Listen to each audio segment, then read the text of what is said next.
Hello everybody. Today we are going to discuss the third chapter of The Invisible Man, that is the 1001 Bottles. So as we have already discussed that he came to Iping, the stranger came to Iping on 29th of February and it was all snowy and chilly. So the next day his luggage was brought from Bramblehurst station through slush, and it had say a trunk and couple of other boxes and crates and other containers. And as soon as the luggage was brought to Coach and Horses, the stranger came out all wrapped up from head to toe, shouting and saying, "Hey, come on, I've been waiting for quite a long time."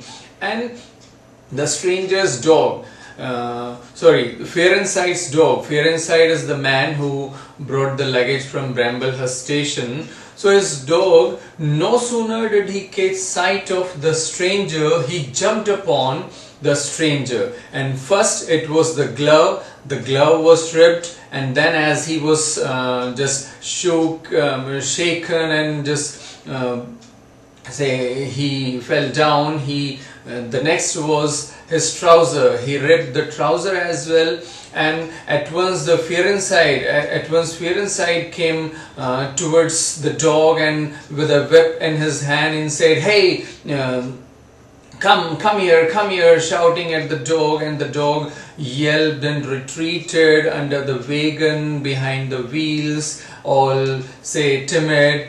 And the stranger first looked at his glove, the torn glove, and then at his trouser, and at once moved headlong to his room without looking at anybody else there, without saying anything, just mumbling and cursing. He went to his room.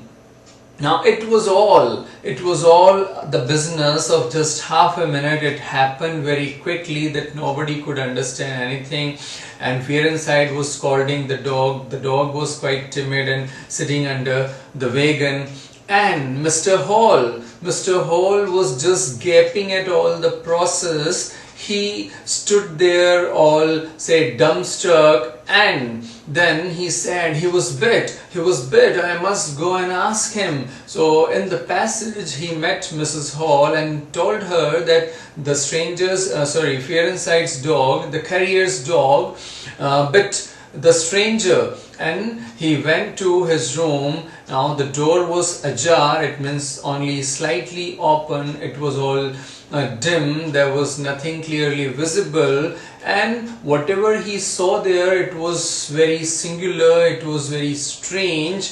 Just some vague hand-like figure moved towards him, and then he saw some three spotted dot-like face and something which was quite unclear, a pansy-like face. Pansy is a kind of flower, so that kind of thing he saw, and he couldn't make any head or tail out of that. And the very next moment, he was thrust into his chest and hurled back, and the door was slammed on his face and locked. He couldn't understand a thing. He simply stood on the landing pondering over all this, and then he heard the people there standing outside. They were talking about all this. Fearenside was telling them all the episode again and again, and Mrs. Hall was telling Fearenside, "Your dog doesn't have any business to bite our guest," and such, and the other people there were talking stupid things.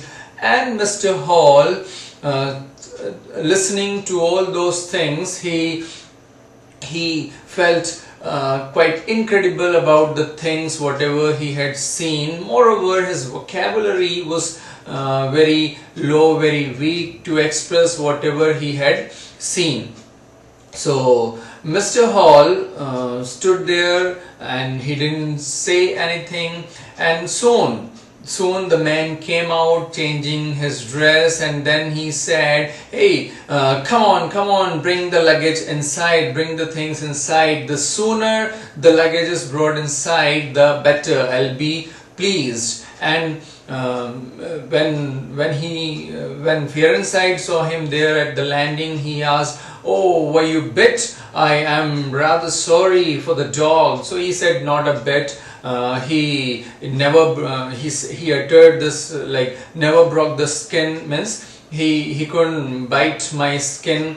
Now come on, bring it inside, bring it inside, he said to Fear Inside. And as per his instruction, according to his instruction, the luggage was taken inside, and as soon as it was taken inside, he started unpacking that, and he littered the straw there without or regardless or paying no attention to the carpet which was there on Mrs. Hall's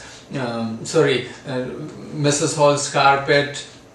So Mrs. Hall didn't like this, and at once then what he did, he started arranging the bottles of different sizes, shapes and colors on the chiffonier, on the mantle, on whatever place he found there, even on the floor. He arranged all those bottles. Some of the things were taken upstairs to other rooms, some left outside. So, and the moment the things were all arranged, he went on doing his experiments.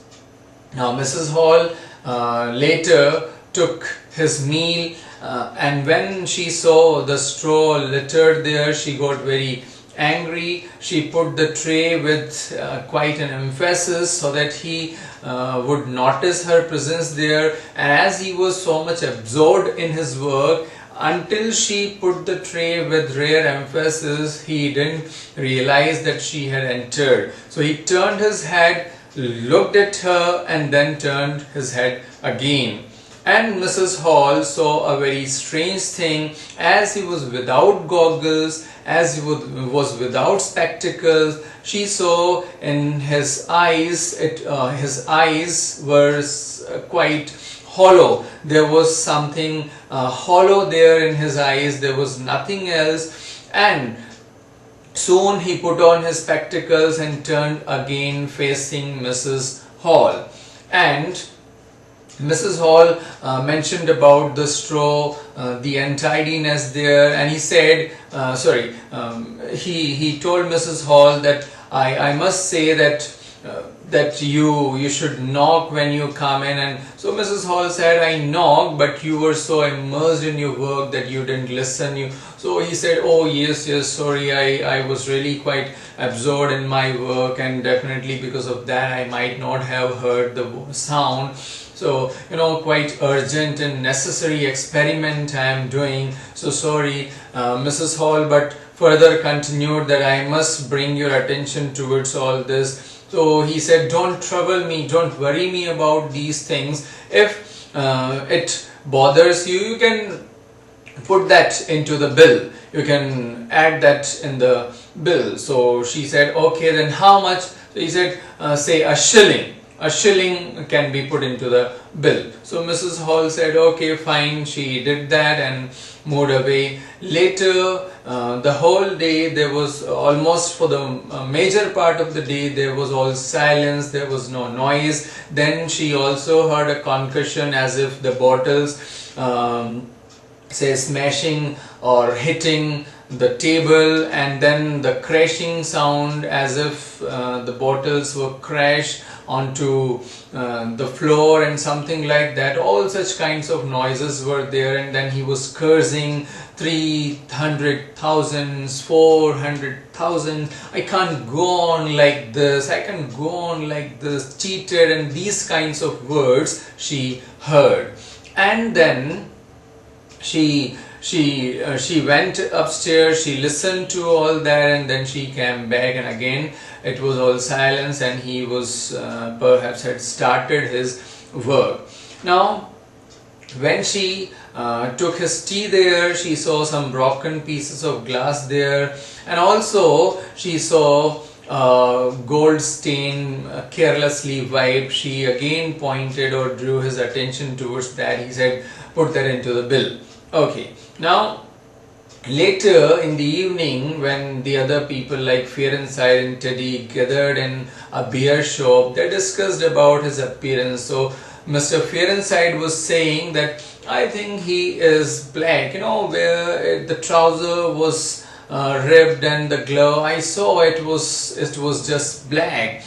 And Teddy said that his nose, his nose is quite pinkish, so he cannot be black. But then they came to a conclusion that perhaps he is somewhere he is white and somewhere he is black, so he must be in patches, he must be piebald. So that was the conclusion they reached. And these are the things mentioned in the 3rd chapter, that even say the chemists or such people might be wondering, they couldn't boast of so many bottles as he had. So that's why the chapter is named 1001 bottles, because of so many bottles that he had of different things and different sizes. So that is all about your 3rd chapter. So to know more details, to know more about the next chapter, to get the details of the next chapter,